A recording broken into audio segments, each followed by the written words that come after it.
నమస్తే. ప్రస్తుతం మనతో పాటు సీనియర్ జర్నలిస్ట్ జయదేవ్ ఉన్నారు. ఆయనతో మాట్లాడదాం. నమస్తే సార్. చంద్రబాబు నాయుడు గారికి Z+ కేటగిరీ ఇంకా సెక్యూరిటీ పెంచుతున్నారు అని చెప్పేసి వార్తలు వస్తున్నాయి. ఎందుకు వస్తుండొచ్చు? అంటే ఇంటెలిజెన్స్ నుంచి ఏమన్నా సమాచారం వచ్చి ఉండొచ్చా? ఏమైనా థ్రెట్ ఉన్నట్టు, లేకపోతే ఇంకేమైనా ఎందుకు ఏ కారణం వల్ల పెంచుండొచ్చు అనుకుంటున్నారు?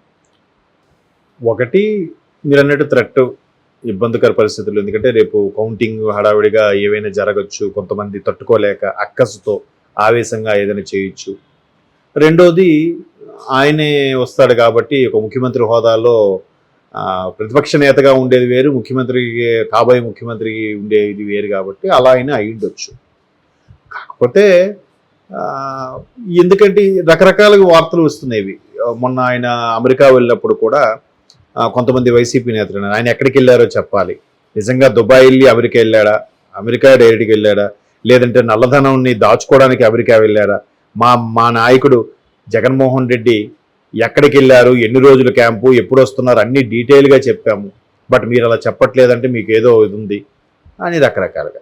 వెంటనే వీళ్ళు టీడీపీ శ్రేణులు మాట్లాడుతున్నారంటే మా నాయకుడు అమెరికా వెళ్ళాడు, పర్సనల్ పని మీద వెళ్ళాడు, వచ్చాడు అని చెప్పి. ఇంకొంతమంది ఏంటి, ఆల్రెడీ రాష్ట్రం ఇబ్బందికర పరిస్థితిలో ఉంది, ఫస్ట్ కాన్సెప్ట్ ఆయన రెవెన్యూ జనరేట్ చేయడం మీదే పెట్టాడు.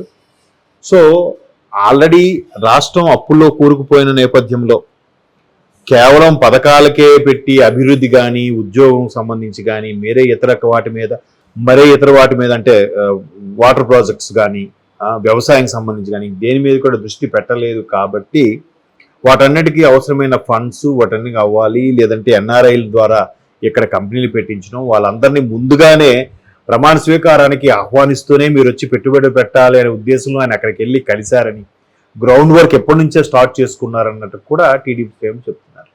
మేబీ అలా కూడా అయినా అయిండొచ్చు. ఎందుకంటే ఆయన్ని అందరూ ఒక విజనరీ, ది గ్రేట్ ఎకనామిస్ట్ అని అంటున్నారు. అంటే ఇక్కడ కూడా చిన్న ఎగ్జాంపుల్ చెప్తున్నారు. అంటే ఇది సందర్భమో కాదో నాకు తెలియదు.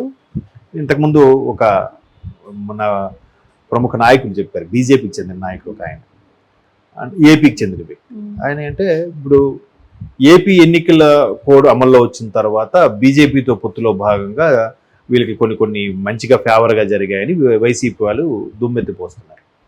దాంట్లో భాగంగానే డీజీపీని మార్చారు, కొంతమంది ఇంటెలిజెన్స్ వాళ్ళు మార్చారు, 4-5 జిల్లాల కలెక్టర్లని, ఎస్పీలని చాలా మందికి మార్చారు. మార్చిన తర్వాత కొంత ఎన్నికలు సజావుగా సాగడానికి, రిగ్గింగ్ అవ్వకుండా ఉండడానికి ఉపయోగపడిందని రకరకాలు.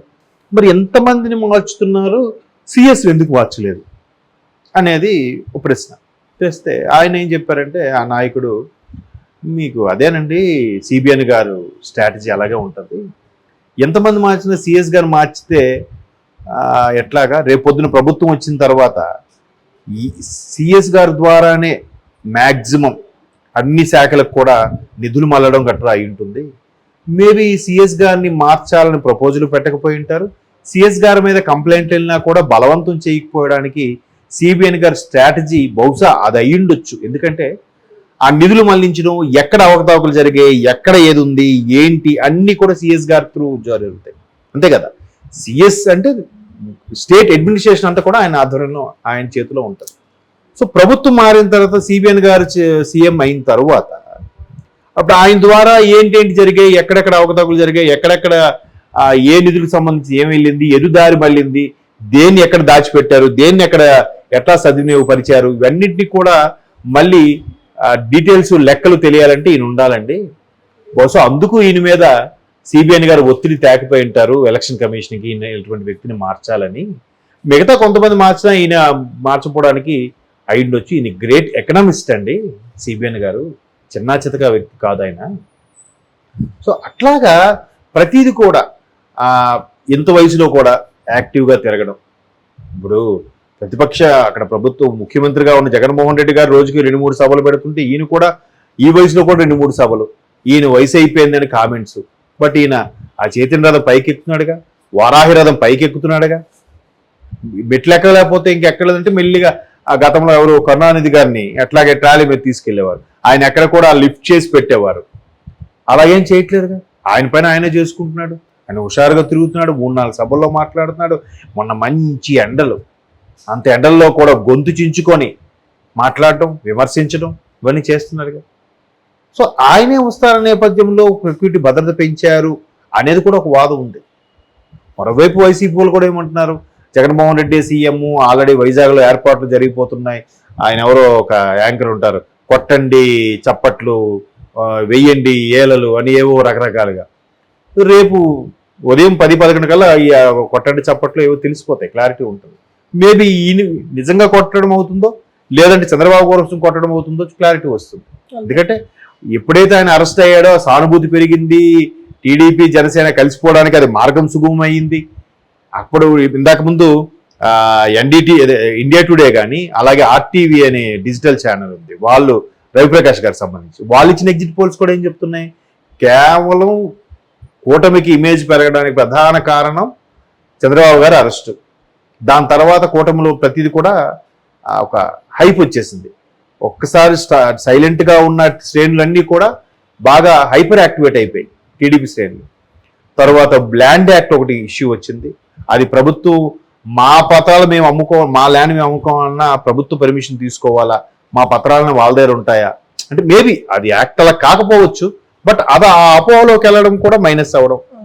ఇళ్ల స్థలాలు ఇచ్చారట, ఇళ్ల స్థలాలు కూడా కేవలం 60 గజాల స్థలాలే ఇచ్చారు, కానీ అంటే ఒక సెంటు భూమి కన్నా కొంచెం ఒక 10-12 గజాలు ఎక్కువ ఉంది తప్ప దానిలో మనం ఏం చేసుకుంటాం అదొక అసంతృప్తి. అభివృద్ధి అనేది లేదు, రోడ్లు అధ్వానంగా ఉన్నాయి, ఉద్యోగాలు లేవు, ఉద్యోగులు కూడా ప్రభుత్వ ఉద్యోగులు బాగా ఇదిగా ఉన్నారు. ఇవన్నిటిని కూడా అన్నింటినీ బేరీజు వేసుకొని ఇంకా కూటమికే ప్రధాన అవకాశం ఉంది అని కూడా ఎగ్జిట్ పోల్స్ చెప్తున్నారు. ఆర్టీవీ వాళ్ళు కానీ ఇండియా టుడే వాళ్ళు కానీ నేషనల్ ఛానల్స్ చాలా వరకు కూడా అదే చెప్పారు. సో అలాంటి సందర్భంలో మరి కూటమి వస్తుంది అనుకున్నప్పుడు ఇంతకుముందు కూడా ఏదో పార్టీ ఆఫీస్ కూడా విజిట్ చేశారండి చంద్రబాబు గారు, వీడియో చూశారు. ఇక జనాలు ఎప్పుడు పార్టీ ఆఫీసులో ప్రతిపక్ష నేతగా ఉన్నప్పుడు అంత జనాలు ఉండేవారు కాదు, ఇప్పుడు వరుసగా జనాలు విపరీతంగా మీద పడిపోతున్నారంట వచ్చి. యూట్యూబ్ ఛానల్స్తో సహా అందరూ కూడా వీడియోలు తీస్తున్నారు. అంటే రేపు మళ్ళీ ఈయనే వస్తారు అన్నట్టుగా కూడా మేబీ వీటన్నిటి దృష్ట్యా భద్రత పెంచుంటారు అని నేను అనుకుంటున్నాను.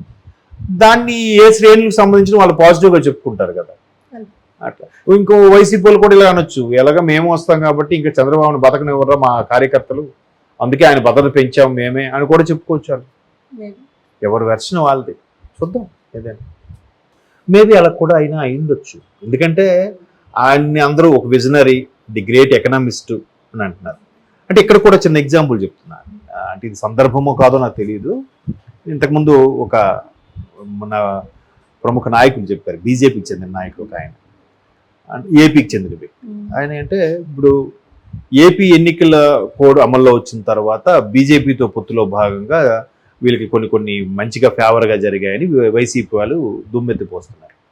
దాంట్లో భాగంగానే డీజీపీని మార్చారు, కొంతమంది ఇంటెలిజెన్స్ వాళ్ళు మార్చారు, 4-5 జిల్లాల కలెక్టర్లని, ఎస్పీలని చాలా మందికి మార్చారు. మార్చిన తర్వాత కొంత ఎన్నికలు సజావుగా సాగడానికి, రిగ్గింగ్ అవ్వకుండా ఉండడానికి ఉపయోగపడిందని రకరకాల